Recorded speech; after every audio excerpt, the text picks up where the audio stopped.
the Houthis are receiving weapons even now, while the US-led coalition is trying to close the coast of Yemen to arms resupply. How can they do this? The way they do this is that ships come from Iran mainly, some from Lebanon or Syria, and they stop off of the coast of Africa. And there they transfer the weapons into smaller boats in shipments of under 100 tons. And then sometimes they split again into shipments of under 30 tons. And that means on these small boats, they can bring them in, not at the ports of Yemen, like Hudaydah or Salif, but at the small fishermen's villages.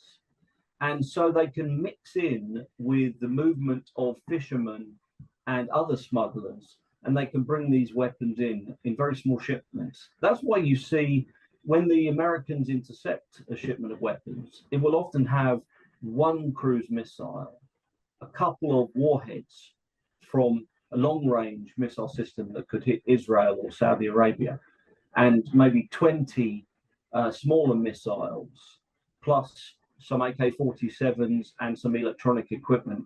They will take their shipments and they will put a little bit of everything in each 30-ton vessel. And that way, even if they lose a couple of vessels, some kinds of each system will get through, and the Houthis can get just enough to keep going.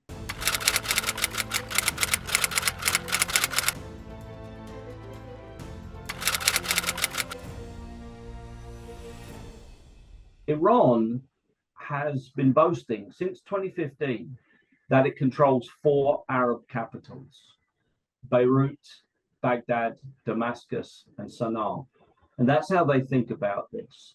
They think that now they have one partner, Lebanese Hezbollah, on the Mediterranean. They have another on the Red Sea, Indian Ocean, and they have another right next door in Iraq.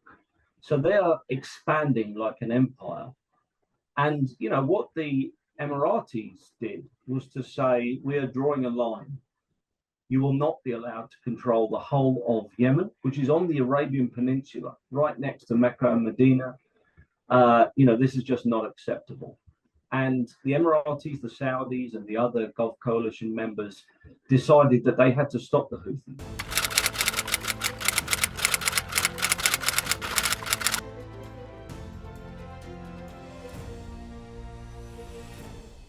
Well, I think the first thing that the Gulf Coalition was doing was answering a call from then President Hadi to the United Nations and to the Arab League to help Yemen to defend itself. So they were invited to come in and stop the Houthis from overrunning the entire country. Now, this had a number of benefits for the world. You know, one benefit is it prevented Al-Qaeda from creating a caliphate down in Mukalla and Abiyan and places like that, the same way that Islamic State, the Daesh, had done in Mosul and Raqqa. So it had counterterrorism importance, but it also has strategic importance, as you say. The Houthis, if they controlled the oil and gas fields in Marib, they would really control everything that mattered in the country. Also, if they've been able to take Aden, the second largest city, the largest port, you know, then they would have had pretty much the entire country under their control. So the battles that were fought in 2015 to 16 prevented the Houthis and thus Iran and Lebanese Hezbollah from taking over the whole of Yemen. And as you say, we can see with today's attacks on global shipping in the Red Sea and the Bab el-Mandeb, that Yemen is one of the most perfectly positioned places in the world, whether it is shipping or whether it's trying to stop shipping from moving.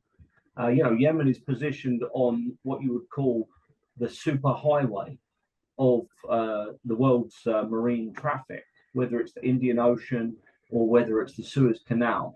You know, Saudi Arabia's West Sea coast, Neom, all these places are going to be dependent on the security of Yemen and the security of the Bab el-Mandeb.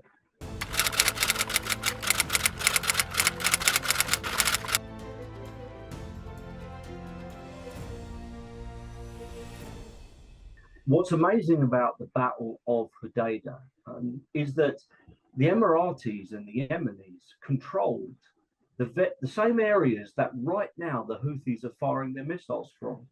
So this battle was won. And then the international community said, no, you have to back off and you have to allow the Houthis to retake those areas. So this is really a tragedy. You know, the Emirati forces and the Yemenis had done the hard fighting, but then they were forced by the international community to back off. And now the UAE and the Yemenis can say to the global community, I told you so. This is what we said would happen. And now the Houthis are attacking ships in the Red Sea. So the third book about Hodeidah is going to be much more about the battles that were fought inside the UN Security Council in New York, or inside the Pentagon and the White House and US Congress in Washington, D.C., and also the capitals in Paris and London and Geneva, but also, and then, you know, about how the fighting went on the ground. So this one takes us into the hidden corridors of power inside, at the top of the global foreign policy community. It's not just a battlefield story.